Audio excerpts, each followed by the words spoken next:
From now on, Holy Father, not my will, but your will be done. I said, Father, you have chosen me. Give me the strength to obey. I will follow you no matter what it takes. If you know me, you cannot be neutral about me. Either you will hate me or you will love me. Because there is only one important business in the world. It is the business of salvation.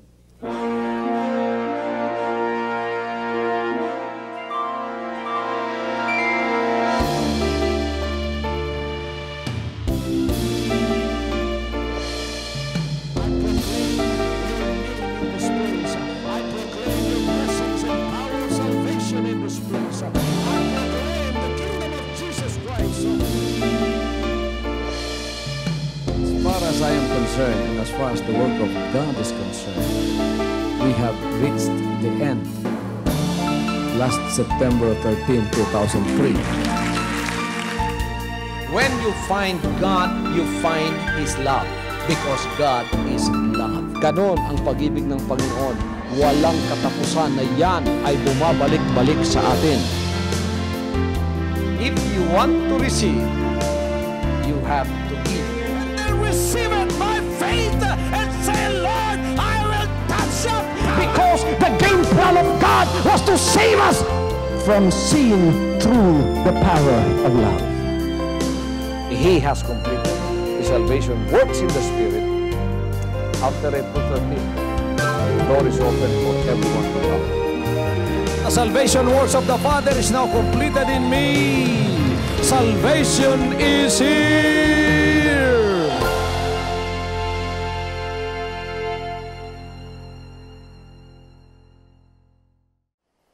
Masaya ba kayo sa gabing ito kahit mainit dito?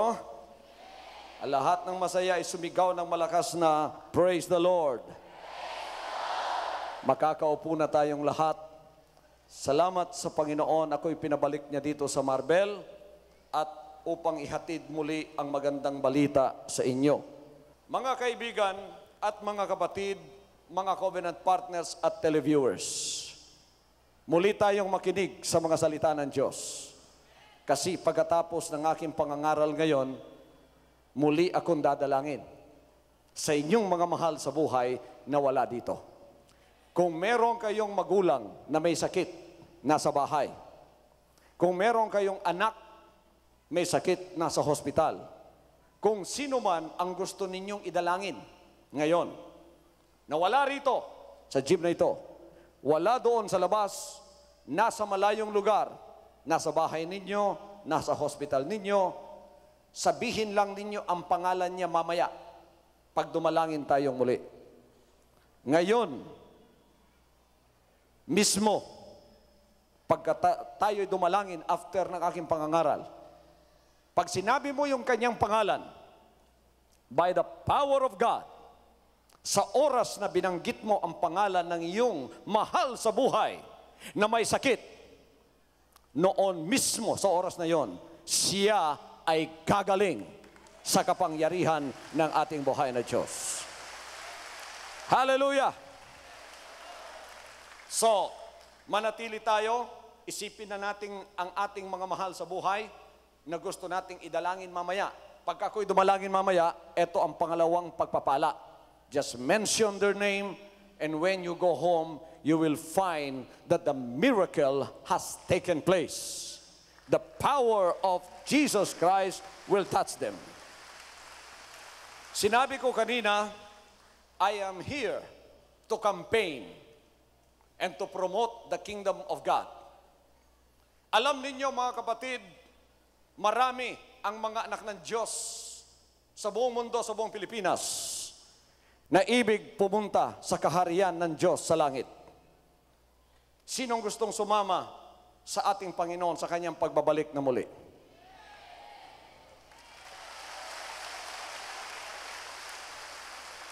Nakaraang taon, 1997, ipinahayag ng Espiritu ng Diyos sa akin bilang kanyang pinahira ng langis na sinabi ng Panginoon, anak,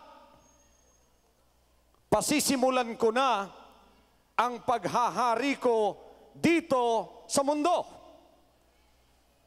Ipahahayag mo na sa mga mensahe mo ang aking kaharian, na pagkayan ay naipahayag, ang aking mga anak na makikinig sa aking boses ay ililipat ko na mula sa labas, yung sanlibutan ng kasalanan, sanlibutan ng karamdaman, sanlibutan ng relihiyon at denominasyon, at sanlibutan ng makataong organisasyon na nangangako ng kaligtasan.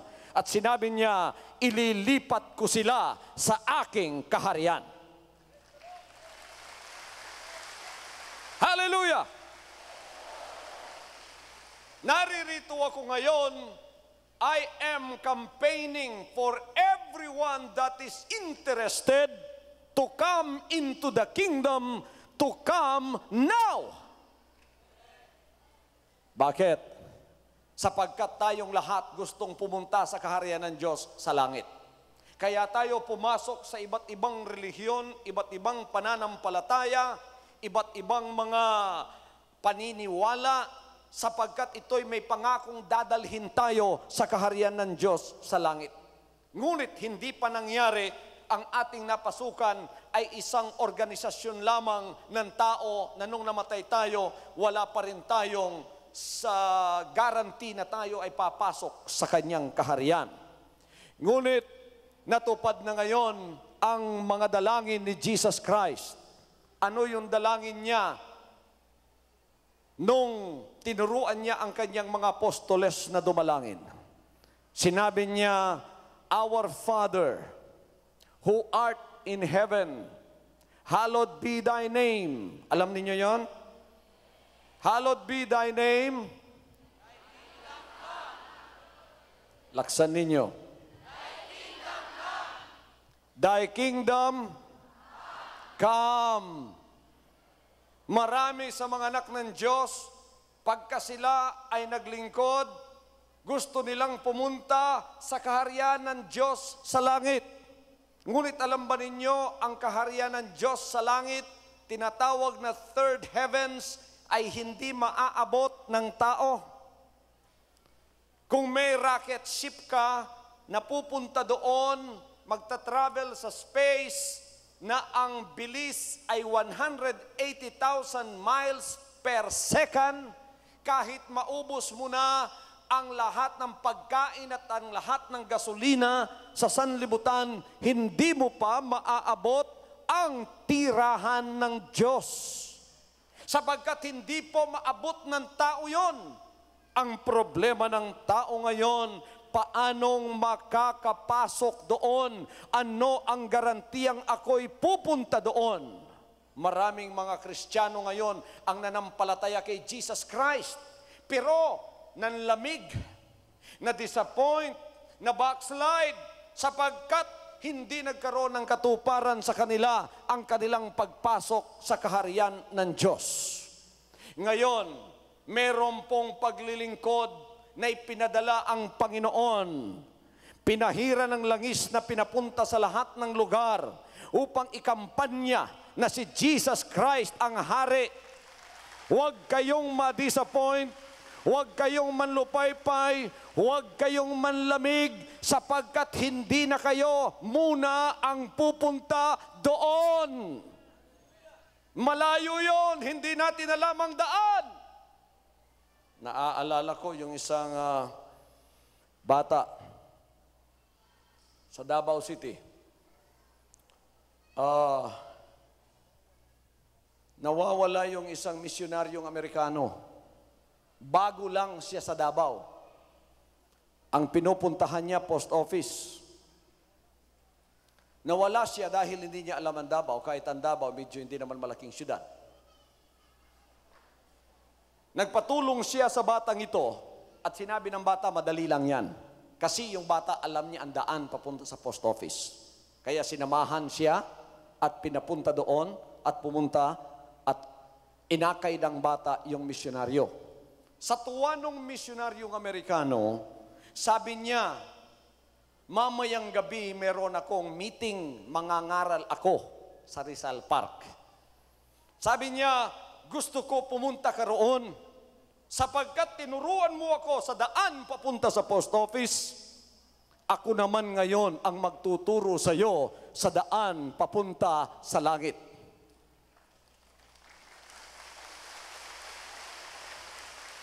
Sabi nung bata, ang yabang-yabang mo naman. Sabi ng missionary, bakit sinabi mo akong mayabang? Sabi nung bata, iyon lang daan papuntang post office, hindi mo alam? Yun pa kayang daan papunta sa langit? Wala nga namang nakakaalam sa daan papunta roon sapagkat napakalayo ng langit at hindi maabot ng tao. Ngunit hindi na po problema yan sapagkat gumawa ng paraan ang Panginoong Diyos na may-ari ng langit. Ano ang ginawa niya? Unang-una, pinapunta niya rito ang kanyang bugtong na anak. Hindi na tayo ang makikipagkita sa kanya roon. Siya ang pumunta dito sa sanlibutan ito at dinala niya ang kaharian ng Diyos sa lupa.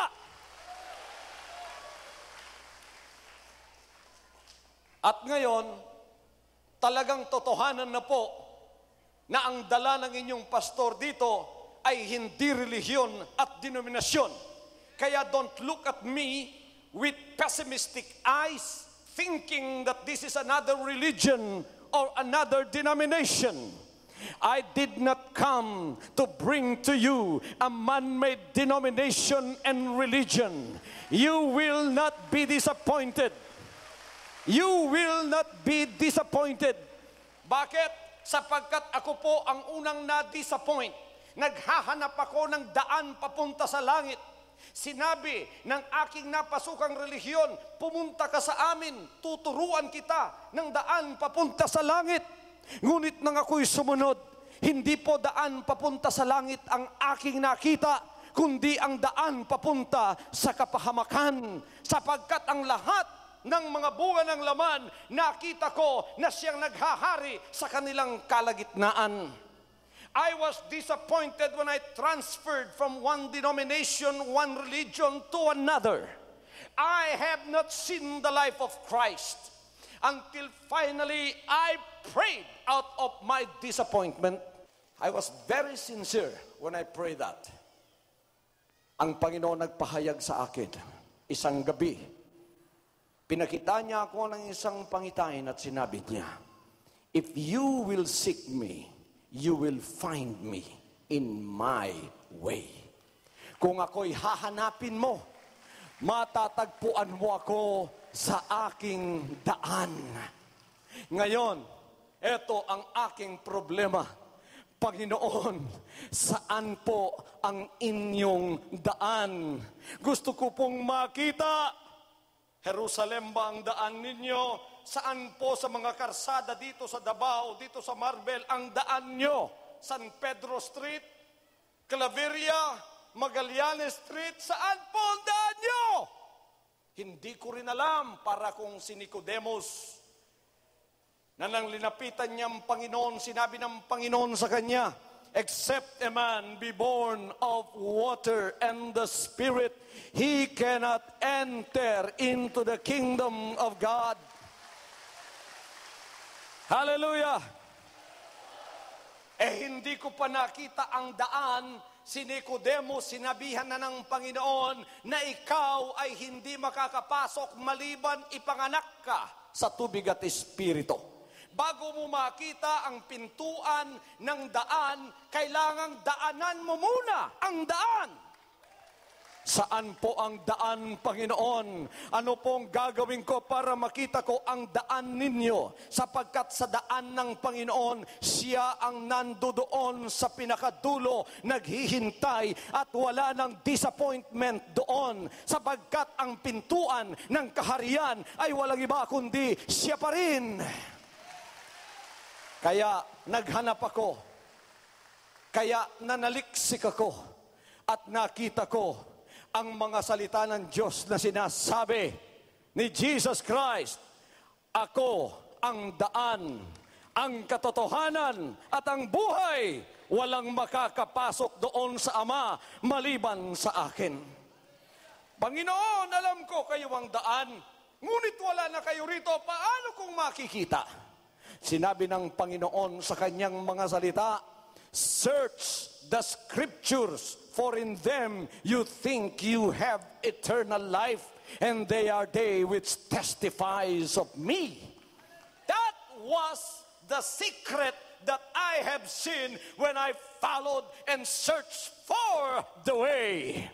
The Word of God. Hallelujah! Yon ang sikretong pinakahahanap ko na hindi ko pa natagpuan sapagkat iba-iba ang pinagagawa sa akin. Sinabi ng isang alagad ng Diyos, lumuhod ka ng 3 araw, huwag kang tumayo para makita mo ang Panginoon. Lumuhod ako ng 3 araw para makita ko ang daan. 3 araw! Pangatlong araw, tumayo ako. Sabi nung aking kaibigan, nakita mo ang Panginoon? Nakita mo ang daan? Sabi ko, wala. Sabi niya, nung nakita mo? Sabi ko, ang nakita ko, nabalatan yung tuhod ko. Pero hindi ko nakita ang daan. Mali pa rin! Sabi naman ng isang alagad ng Diyos, manalangin ka ng paulit-ulit 5 araw, makikita mo ang Panginoon. Dumalangin ako 5 araw. Ginawa ko pang 6. Ulit-ulit lahat ng dalangin. Lahat ng alam kong memorized na prayer. Ginawa ko na lahat. After 6 days, tinanong na naman ako, nakita mo ba ang Panginoon ayon sa sinabi ng isang alagad ng Diyos na gawin mo, makikita mo siya? Sabi ko, hindi. Anong nakita mo? Stars. Dahil ako'y naduling sa kakadalangin, hindi ko pa rin siya nakita. Pumunta ka doon sa malaking bahay-sambahan, makikita mo ang Panginoon doon. Pumunta ako. Lumabas ako. Sabi ng kaibigan, nakita mo ang Panginoon. Ewan kung ang Panginoon ba yon. Pero meron ako nakita rong nakapako sa krus.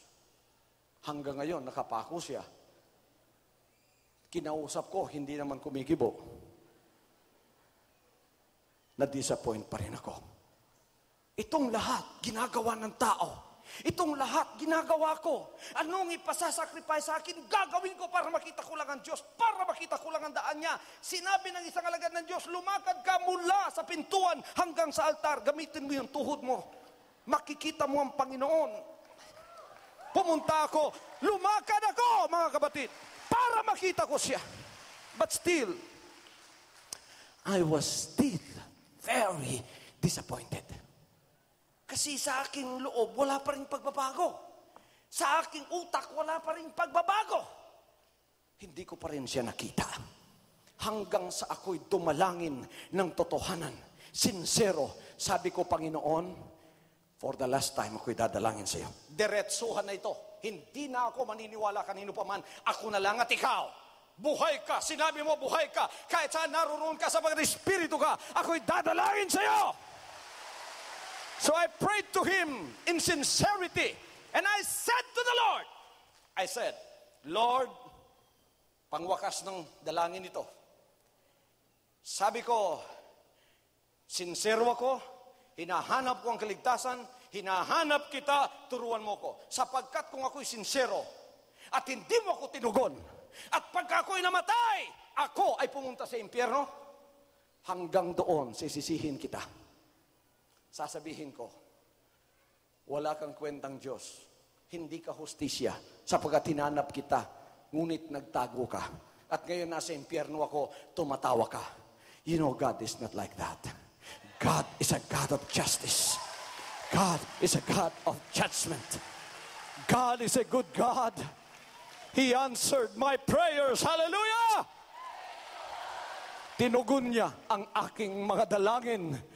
Ibinigay niyang daan sa akin. Sinabi ng Panginoon, anak, ako ay matatagpuan mo kung babalik ka sa aking mga salita. Iwan mo lahat ang rituals, iwan mo lahat ang mga pinagagawa sa iyo, iwan mo lahat ang mga legal na rituals na yan at dumiretso ka sa aking mga salita.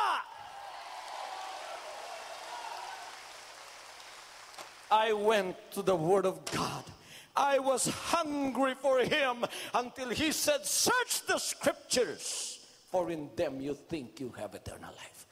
Saliksikin mo ang mga banal kong kasulatan. Bumalik ka sa mga banal kong salita. Saliksikin mo sapagkat naririyan ang iyong buhay na walang hanggan at sila ang mangungusap sa iyo patungkol sa akin. Hallelujah, hallelujah, hallelujah. How many times I have testified to you. How many times I have testified to you on television via this program. How many times I have preached to you.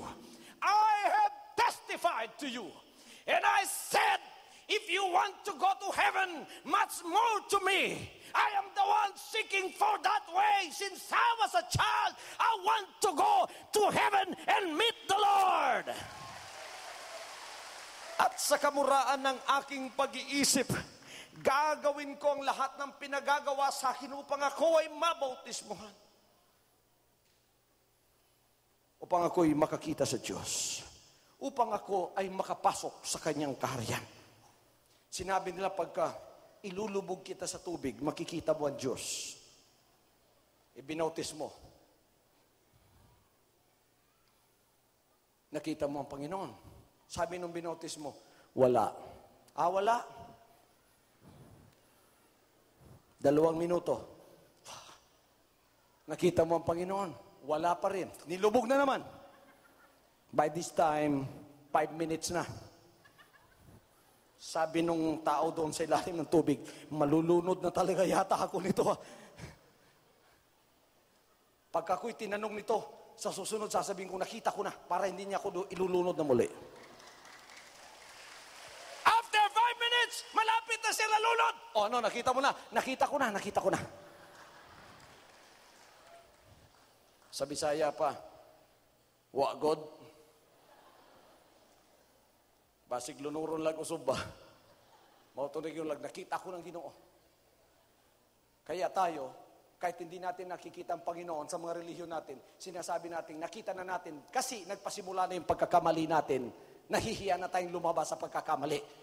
Gusto ng Diyos na kayo ay iligtas sa pagkakamaling yan at makikita ninyo ang tunay niyang daan sa pamamagitan ng kanyang mga banal na salita. What did He say in His words? Mahalaga ito mga kapatid. Binabalik ko muna kayo sa mga salita ng Diyos. Hindi ko kayo pinaluluhod upang makita ang Diyos. Hindi ko kayo nilulunod ng 5 minutes upang makita ang Diyos. Hindi ko kayo pinapupunta sa simbahan pagkatapos patay at kahoy pala yung Diyos na makikita nyo. Hindi ko kayo pinalalakad from the door to the altar para makita ninyo ang Diyos and then you get disappointed. No, I want to bring you back to the truth. The Word of God is true. Bakit napakahalaga ng salita ng Diyos? Anong sinabi niya? Sinabi ni Jesus Christ, in eternity, all of us will stand in eternity. Ang lahat ay magsabing, lahat tayo. 4 lang yata yun. Sabihin nyo, lahat tayo ay tatayo sa harap ng Panginoon sa eternidad. Lahat tayo, kayong lahat ng dito, tatayo kayong lahat. Isa-isa, tatayo tayo sa eternidad. Anong sinabi ni Jesus Christ? Sinabi niya, if you reject me and receive not my words, there is one that will judge you in the last days. Everybody says that with me. There is one that will judge you in the last days. The words that I have spoken will judge you in the last days. Yung iba, hindi nila alam, tumatawa pa sila. Luwas lagi ko. Ligtas ako, praise the Lord. Sa kanyang isip, bakit ako ligtas? Dami kong ginawa. Lumakad ako mula sa pintuan papunta sa altar. Lord, nabalatan yan sa kaluluhod. Hindi pa siya tinawag yun ang mga reasons sa loob. Lord, dako ko halad sa among kapilya, kanang atop, ako na tanan. Ako ni na, Lord. Yun ang reasons ng maraming tao. Pero pagka tumayo ka sa harap ng Diyos, kung hindi mo lang katotohanan, yun ang mga reasons mo. Ito ang magiging reasons ng Panginoon. Bago ka tumayo sa kanyang harap, He knows what's in your mind. The Lord will say, not all that say unto me, Lord, Lord, shall enter into the kingdom of heaven. But they that obey the will of my Father which is in heaven. What's the will of the Father which is in heaven? The Word of God is the will of the Father. The Word of God is the will of the Father. But Lord, alam mo, Panginoon, mulang umaga hanggang gabi, ay naku, kung dalangin lang, naubos ko na lahat yan. Sinabi ng Panginoon, many will say to me in that day, have I not done many wonderful works in your name? Have I not done so many miracles in thy name? Have we not cast out demons in thy name? And what will the Lord say? Depart from me, you doers of iniquity. I never knew you. Yun lamang nakabalik pala sa salita ng Diyos, ang alam ng Diyos. So tatayo ka doon sa kanyang harapan. Tatayo ka sa kanyang harapan. Tatanungin ka, alam mo ba yung mga salita ko? What will you say? Bitaw, no? Sa mga word of God, no? Ano kaya talaga yung mga salita? Lord, ano pong salita? Alam mo yung John 3:5? Isip. Tinuro ba yun ng pastor mo? Isip. Tinuro ba yun ng pari mo? Isip. Naku, si Pastor Kibuloy lang palang nagturo niyan. Pero nung siya nag-concert crusade sa Marbel, hindi ako pumunta. Pati yung mga members ko, sinabihan kong huwag kayong pumunta dahil kultos Kibuloy. Ngayon ako'y tatanungin at ang mga members mo tatanungin kung ikaw ba ay nakabalik sa kanyang mga salita. Ang sagot mo ay hindi. Ngunit mga kapatid, magpasalamat tayo, mahal tayo ng Diyos sapagkat bago tayo lumisan sa mundong ito, pinadalhan kayo ng isang pinahiran ng langis na magtuturo sa inyo sa daan papunta sa kanyang kaharian. Now, I am not bragging to you when I say I know the way to heaven. Lahat ng gustong sumunod sa akin papunta sa langit, taas ang kamay. Naririto ako upang ituro ang daan sa inyo. There is no other way. Jesus is the way. By means of His words. So kung wala pa kayong Biblia, bumili na kayo ng isa. Pag-aaralan natin ang salita ng Diyos, you just have to follow me. And when judgment time comes, and when it is time for you to answer for your soul, and the Lord will ask you, do you know my word? Have you obeyed my will? You will say, Panginoon, araw-araw po sa Powerline, kasama ko si Pastor Kibuloy, na inyong pinahiran ng langis, nag-aaral kami ng inyong mga banal na salita. Yung hindi pumapalakpak dyan sa salita ng Diyos, pagpalain din kayo.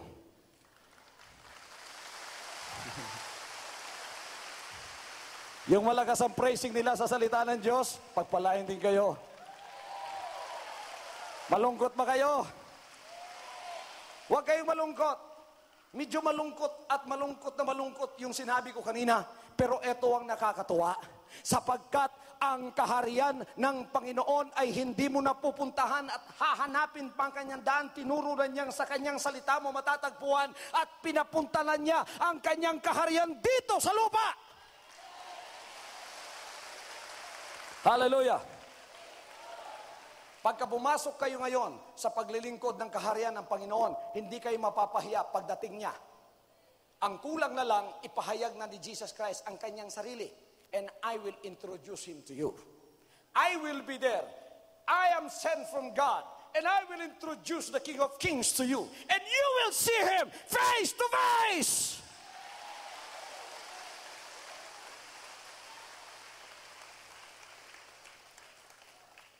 Marahil, hindi pa ninyo maunawaan itong sinasabi ko ngayon sa inyo. Pero mauunawaan ninyo sa bandang huli. Thy kingdom, Thy will be done on earth. Noon, kingdom of heaven lang napakalayo. Ngayon, kingdom of heaven on earth. Bakit? Sapagkat may mga tao na nagsisi at nakaunawa ng kanyang salita at sinabi, mula ngayon, hindi ng kalooban namin ang tutuparin namin, Panginoon, ang inyo ng kalooban. Kaya sabi ng Panginoon, walang makakapasok sa kanyang kaharian, kundi yung tumutupad lamang ng kanyang kalooban. At pagka natupad mo yan, nakapasok ka sa kanyang kaharian, everything is free for you. Nandoon ang Ama, makikita mo. Kahit hindi mo pa siya nakikita ngayon, pero sa pamamagitan ng kanyang salita, ay makikita mo na siya. Maliliwanagan ka na. At pagkatapos ang healing, the anointing of healing, sinabi ng Panginoon sa akin, anak, ngayon 1998, dodoblihin ko ang anointing of healing. Na ang tao, hindi mo po man mapatungan ng iyong kamay, nakita ka pa lang, nagpasimula na siyang gumagaling. I don't have to lay hands on you. All you have to do is look at me. Kayong lahat na nakatitig dyan sa akin ngayon, kayo namang hindi nakakakita sa akin dahil bulag kayo. Naririnig ba ninyo ako? Pagka narinig ninyo yung tinig ko, pumasok sa tenga nyo, yung mga salitang yun anointed, papasok sa inyo, ang mga demonyo ng karamdaman na sa loob ng katawan nyo, palalayasin ang mga salita ng Diyos. Alam ba ninyo na ang karamdaman ay hindi nagpasimula sa inyong katawan? Yan ay nagpasimula sa espiritu. Alam ba ninyong lahat ng nakikita ninyo sa physical, it did not start in the physical, it did not start in the material, it started in the spiritual. All the diseases in your body did not start in your body, it started in the spirit. And it is the bad spirit that brought in that to you. And it is also the Spirit of God that can set you free. The words of God is the Word of God. He is God Himself. When you begin to hear the words of God and let it in, let your ears be open and let the Word of God in, that becomes a spirit, and that Spirit of God will drive away all evil spirits in your body. Kayo nakikinig via television, habang kayo'y nakikinig at nanonood ng programang ito, you are both seeing me and you are both hearing me. And you can lay your hands on those TV set, and that is becoming our point of contact all over the Philippines right now. And the power of God will come surging to you. And He will break the bondage of Satan in your life. And let all the demons out of your body that brought you those diseases, sicknesses, and poverty. The Lord's power is going to come and break down all of the bondages of Satan. Gigibain ng kapangyarihan ng Diyos ang lahat ng gawa ng masama na espiritu sa iyong katawan. Alam mo, ang katawan mo galing sa espiritu yan? Ang Panginoon ang gumawa sa iyo. Bago ka lumitaw sa physical, nasa isip ka na ng espiritu ng Diyos. You began in the spirit. Inisip ng Diyos. Kailangan yung anak ko may ilong. Ang ganda ng pagkagawa natin, ano? May ulo, dalawang mata, may ilong, may bibig, may tenga, may kamay, may paa. Perfect! At ang pagka-place ng mga parte ng katawan mo, kamay mo, the placement of your hands are perfect. Your fingers are perfect. The placement of your feet are perfect. The placement of your eyes are perfect. Biro ninyo kung nagkamali ang Diyos, ang mata mo nilagay dito. Yung ilong mo nilagay dito. Yung bibig mo nilagay dito. Para ka ng monster. At kung nagkamali ang Diyos, nagkaroon ka ng 3 paa. Pagkatapos ang daliri mo, naging 10. Hindi ka na maganda tingnan. Pero tingnan nyo, God is a perfect God. When He thought about you, in creating you, in the Spirit, and then He brought you out in the physical realm, He got dust from the earth, and then He formed it, and He perfectly placed all the parts of your body in its place perfectly. And then He breathed into your nostrils the breath of life. And the Bible says that man became a living soul. Lumalakad ka, kumukurap na yung mga mata mo. Hallelujah! Hallelujah! Galing lahat sa Espiritu yan! Alam niyo pagkagawa ninyo, walang ginawa ang Diyos na kanser at ipinasok sa katawan niyo. Wala siyang ginawang kanser tapos pinasok dyan. Bubuksan mo katawan mo, may atay, may puso, may bituka, may baga, may pancreas, lahat, kompleto. Pero walang kanser.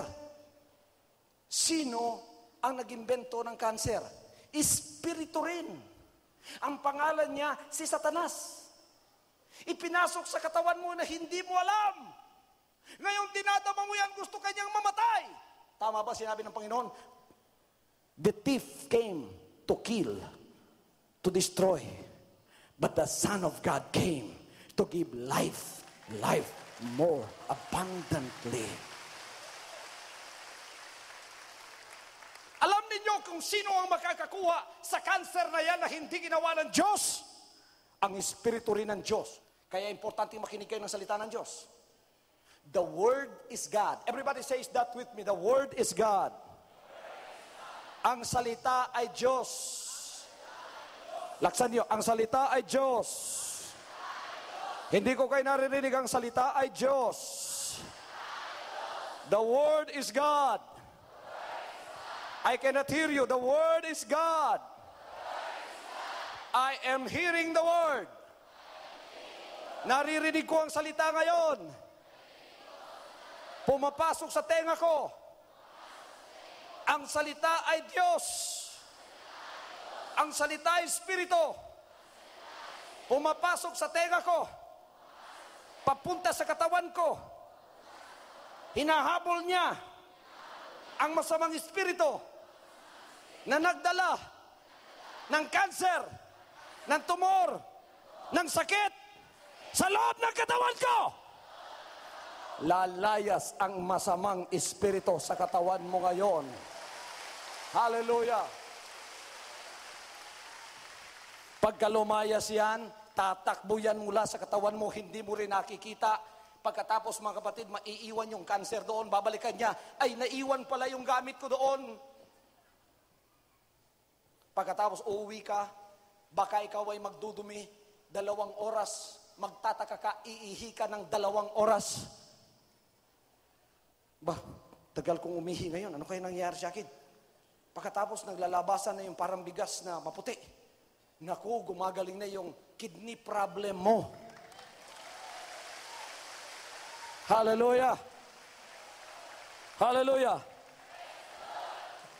Pagdating sa inyo, kayong may mga sakit sa tiyan, may mga kanser sa bituka, pumunta kayo sa kubetan nyo, nagdumi kayo. Ang tagal, 2 oras. Parang gripo. Pagtingin nyo, puro itim. Cancer na ninyo yan, nilabas ninyo sapagat pinagaling na kayo ng ating buhay na Diyos. Hallelujah! Confess it with me. I receive the Word of God with my whole heart. I will signify receiving the Word of God with my whole heart by raising both of my hands. And I say, confess it with me. I receive the Word of God with my whole heart. Kayong nasa TV, I receive the Word of God with my whole heart. Nakawa kayo sa iyong TV set, tinatanggap ninyo yung salita ng Diyos sa pamamagitan ko, pumapasok na ngayon ang salita ng Diyos dyan, pinagagaling ang lahat ng karamdaman nyo. Hallelujah!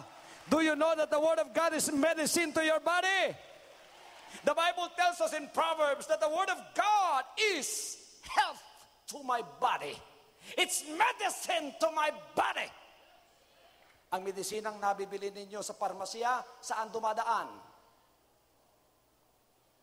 Natural. Kundi dito, sa bibig. Yung gamot, di ba, iniinom mo sa bibig? Kuminsan, ini-injection dito. Dumadaan dito, dumadaan dito, dumadaan dito. Gamot yun, di ba? Bakit mo iniinom yun? Para? Alam ba ninyo na meron ding medisinang dumadaan dito? Mas makapangyarihan pa. Ano yun? Ano yun? Word of God! Ngayon, hindi lang basta Word of God. Oh, may pastor doon mangangaral, Word of God yun. Huwag kayong makinig basta kanino lang. Kailangan siguruhin ninyo na yung nangangaral, anointed. Siguruhin ninyo na pinadala ng Diyos ang nangangaral. Sapagkat pagka pinadala ng Diyos ang nangangaral, the Word of God comes from the Spirit through the messenger of God. It comes to you and it will heal you.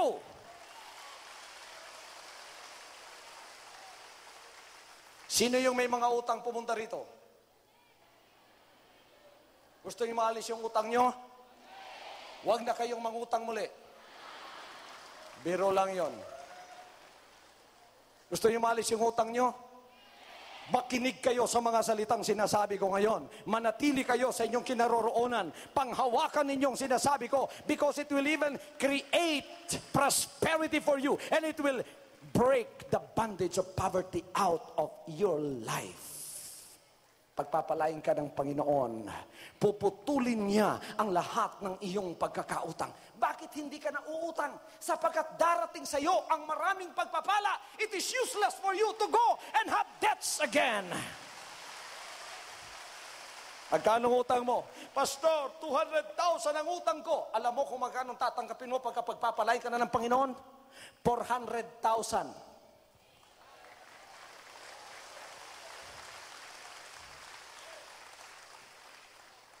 400,000. Para yung utang mo mabayaran, may kalahati pang natira sa iyo. Nagagamitin mo pa. Pagkatapos yon, pararamihin pa ng Panginoon yon. Sinong gusto ng pagpapalang ganyan? Pinangako ba niya yan? Kaya boto na ninyo ang kandidato ko. Marami siyang pangako maganda. Ano ang sinabi niya? I will pour you out a blessing that there shall not be room enough to receive it. But you know who is promising to you today? You know who he is? Diyos na gumawa ng langit at ng lupa. Hallelujah! Sinong nangako pag sinabi niyang, I will pour you out a blessing, there shall not be room enough to receive it. Who promised that? That's my candidate. Iboto natin. Bilang. Hindi ko kayo naririnig. Hari! Pauupuin na natin siya. We will elect him. Para hindi nyo ko naunawaan. Iboboto natin? Pauupuin natin? We welcome natin sa Pilipinas? Ako ang campaign manager niya. Maniniwala kayo sa akin? Maniniwala kayo sa pinangako niya? Ito yung isang pinangako niya. Lahat tayo, I will pour you out a blessing that there shall not be room enough to receive it. Bubuhusan ko kayo ng pagpapala. Makinig muna kayo. Importante itong instructions ko, ha?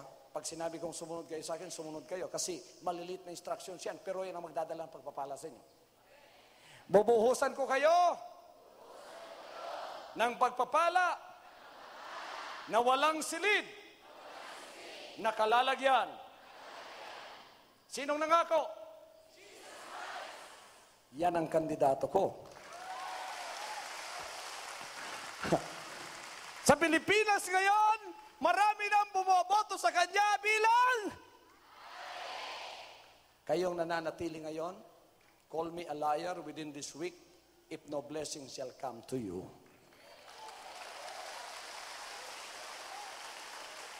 Ano ang gusto niyong pagpapala? Okay, sabihin ninyo through your mental assent kung anong gusto niyong pagpapala. I will give you 1 minute. Those that want a blessing from the Lord within this week, just raise your right hand. Ang gusto ng pagpapala within this week, ano man ang gusto mo, itaas mo ang kanan mong kamay. Huwag mo nang sabihin sa katabi mo kung anong gusto mo. Isipin mo lang. Bibilang ako. 30 seconds.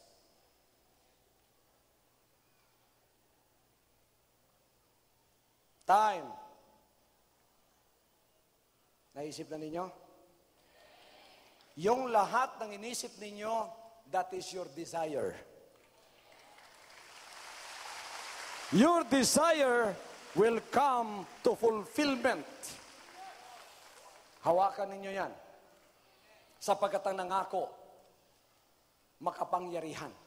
Welcome to the kingdom. The way is Jesus Christ. I am the way, the truth, and the life. No man cometh to the Father but by me. Search the scriptures, and this is where you will find Him. Next, He will answer all of your prayers. And He will fulfill your every need. Because He is powerful. All He is asking from you right now is to have faith in your heart for what He said He is going to do. Mananampalataya at maniniwala ba kayo, mga kapatid? Sa kanyang sinabi? Anong sinabi niya? Ask and it shall be. Seek and you shall. Knock and it shall be. Kakatok ka, mabubuksan. Maghahanap ka, makikita mo. Tingnan ninyo ngayon, naipahayag na sa inyo mga bagay na ito sa karya ng Diyos. Tinatanggap ba ninyo si Pastor Kibuloy sa Marbel na buong puso? Mga televiewers at covenant partners? Sino tumatanggap sa mensahero ng Diyos na buong puso? Taas ang kamay. Ilang libo ng pawis ang tumulo sa inyo? Bawat pawis na tumulo dito is equivalent to 1 ton of blessings. 1,000 kilo ng pagpapala ang bawat pawis na tutulo sa pakikinig mo sa salita ng Diyos. Hallelujah. Hallelujah. Hallelujah. Hallelujah. Hallelujah. Nalimutan mo na kung ilang praise the Lord ang sinabi mo. Nakasulat sa langit yon. Hindi mo alam kung ilang libong pawis ang tumulo sa iyo. Nakasulat sa langit yon.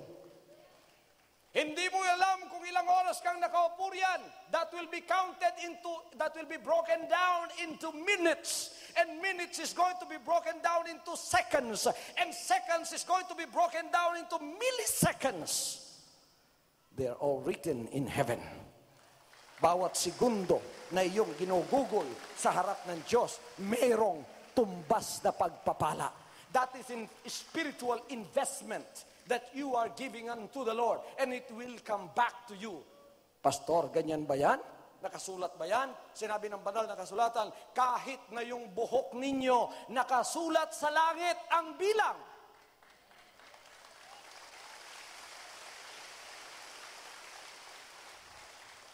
This is a very nice Bible. Kung may lalapit dito at sasabihin sa akin, ang exact number of the hairs of his or her head,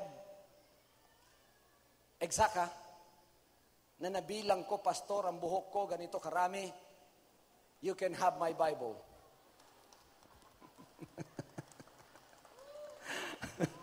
Wala, no? Sino? Oh, sige, pati na yung matanda na konti na lang ang buhok, kung nabilang mo na yung mga buhok mo, pwede ka na ring sumali.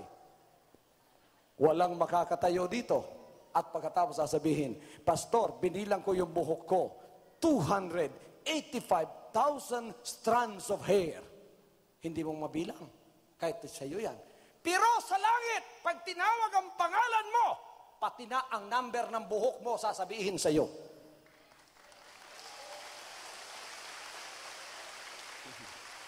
Sasabihin sa'yo, when you were 1 year old, how many strands of hair do you have? When you were 2 years old, how many hairs do you have? When you were 3 years old, when you were 20 years old, sasabihin ng Panginoon, when you were 1 year old, you have 1,000 strands of hairs in your head. When you became 20 years old, you have 285,000 strands of your hair. When you died at 70 years, 5,000 na lang ang natira sa buhok mo. Sasabihin pa rin ng Panginoon sa iyo. Ganyan kameticulous ang Diyos natin. Ito pa kayang pagpupuri na ginagawa ninyo na hindi nakasulat sa banal na aklat sa langit. Kaya kayong pumupunta sa mga meetings ko bilang mga covenant partners, automatic covenant partners, kayong lahat ngayon na nga naririto, karamihan sa inyo, at pagkatapos kayong mga bisita ko na naririto for the first time, hindi kayo magsisisi sa ginawa niyong pagpunta rito ngayon sa pakikiisa sa inyong pastor. Kampanya ito, hindi sa lupa. Ito'y kampanya para sa langit. Ang gustong pumasok doon, iboboto ninyo ang hari ng mga hari, si Jesus Christ, ang pauupuin nating hari, hindi lang sa langit, kundi dito sa lupa. Magandang balita. Isang araw, makikita na natin siya dito sa Pilipinas.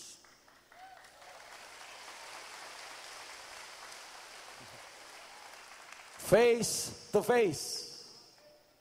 Hindi pa niyo nakikita nga, nangangampanya pa lang ako. Pero pagka naiboto na siya ng lahat ng mga Pilipinong kailangan bumoto sa kanya, mapalad kayong taga Marbel, sapagkat dumarami dito ang boto ni Jesus Christ.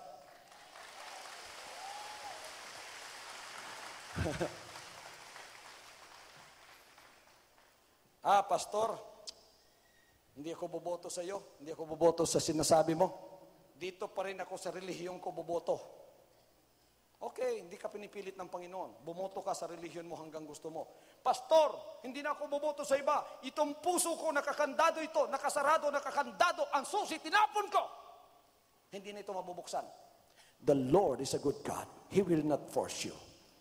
Because He is a good God and He will not force you. He will let you go on your way. But those that are willing, those that are wholeheartedly listening to my voice right now, and you are willing to make Him the King of your life, and you voted and elected Him to be, hindi kayo magsisisi sa huling araw, sapagkat makikita ninyo na ang ibinoto ninyo ay ang tama. Pagkatapos na siya makita na ninyo ng face to face, siya na ang magtuturo sa atin sa daan papunta sa langit. Hallelujah! Hindi na kayo nahihirapang pumunta doon ngayon? Sapagkat ang kaharian ng langit na hindi makita, pinapunta niya rito sa Marbel. Hindi ako pupunta dyan, Pastor. Didiretso na lang ako sa langit. Pag dumiretso kayo sa langit, tatanungin kayo ng Panginoon, saan ka galing? Sa Marbel. Oh, bakit ka dumiretso dito? Ayaw kong dumaan kanino man doon, lalo na kay Pastor Kibuloy. Panginoon, sasabihin ng Panginoon sa iyo, pinahiran ko ng langis yun, bumalik ka, dumaan ka muna doon. Kasi kung doon, nakikita mo yung taong pinadala ko, hindi mo naibig at hindi mo minahal at hindi mo nasunod. Sino pa kaya ako na Diyos na hindi mo nakikitang masusunod mo? Sinong gustong pumunta sa kaharian ng langit? Kung gusto niyo pumunta roon, anong gagawin niyo? makipagkita kayo sa akin.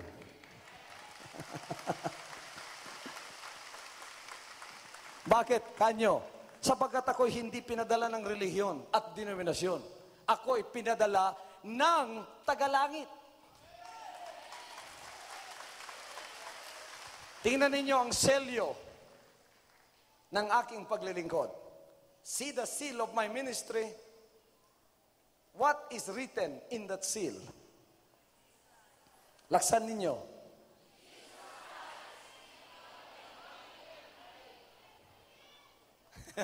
Yan ang selyo ng inyong bisa. Hallelujah! Sinong konsul ng langit? Sigaw ninyo ang kanyang pangalan? O bakit sa ibang konsul kayo pumupunta, hindi man pinadala yan? May mga fake recruiters for heaven now. Doon sa amin sa Pampanga, meron kaming kaibigan doon na peke ng mga recruiter. Sabi ng recruiter, dahil mahirap ang buhay, meron akong placement of jobs sa Saudi Arabia. Pinagbili ng kaibigan natin doon ang kanyang kalabaw at bahay. 60,000 pesos binigay doon sa recruiter. Nakala niya'y tama. Binilhan siya ng ticket, pinasakay ng eroplano. Yung tao hindi pa nakalabas doon sa kanyang baryo sa buong buhay niya. Lumipad ang eroplano. Nagtaka siya dahil ang eroplano sandali lang sa ere. Naglanding na. Sabi niya, ang lapit pala ng Saudi Arabia. 1 oras lang. Praise the Lord. Pagbaba niya, totoo nga, nakakita siya ng mga nakaturban. Sabi niya, para palang mukhang Pilipino ang mga taga Saudi Arabia. Naglakad siya at nagtanong-tanong. Katagalan, sinabi sa kanya, hindi Saudi ito. Zamboanga City ito.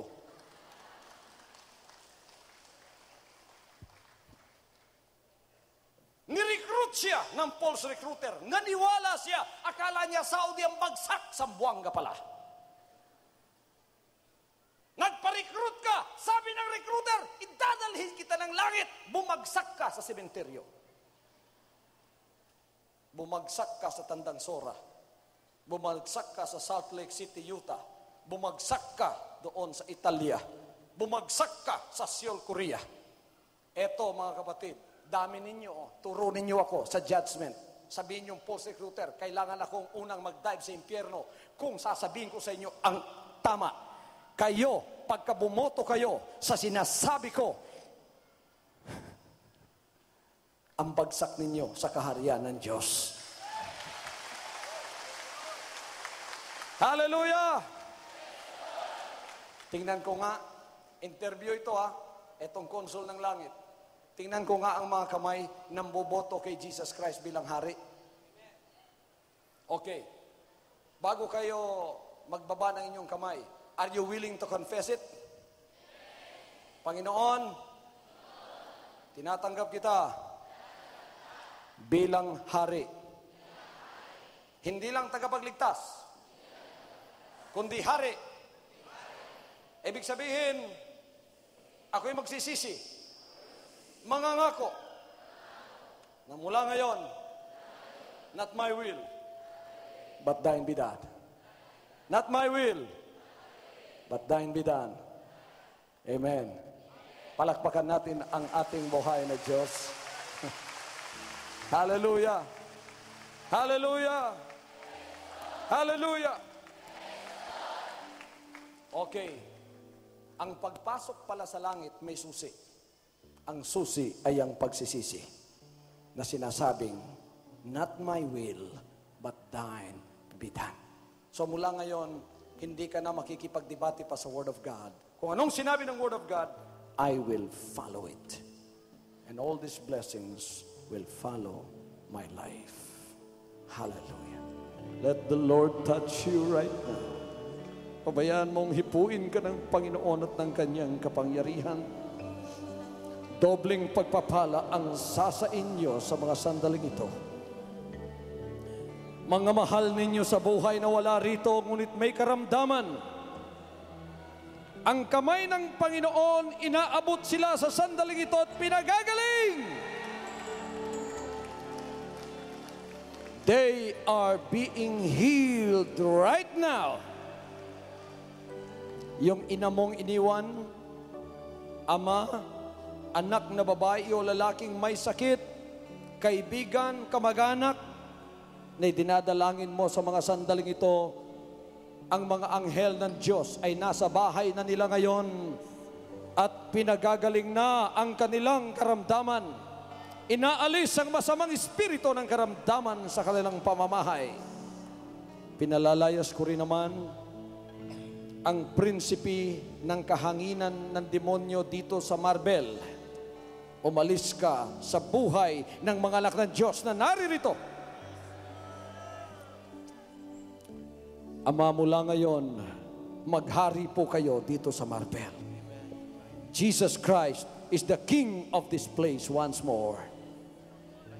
At ang mga tao naririto ngayon na lumapit, nasa sa auditorium na ito, nasa sa labas, nasa sa daan, nasa sa parking area, hindi makapasok dito. Ang pagpapala, tanggapin din naman ninyo mga anak ng Diyos. O napakarami ng pinagagaling ng Panginoon sa mga sandaling ito. Nagpapatuloy ang kagalingan nangyayari sa bawat isa sa inyo.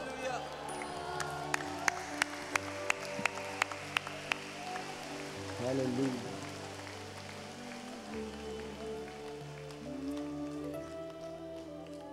Hallelujah. From now on, Holy Father, not my will, but your will be done. I said, Father, you have chosen me. Give me the strength to obey. I will follow you no matter what it takes. If you know me, you cannot be neutral about me. Either you will hate me or you will love me. Because there is only one important business in the world. It is the business of salvation.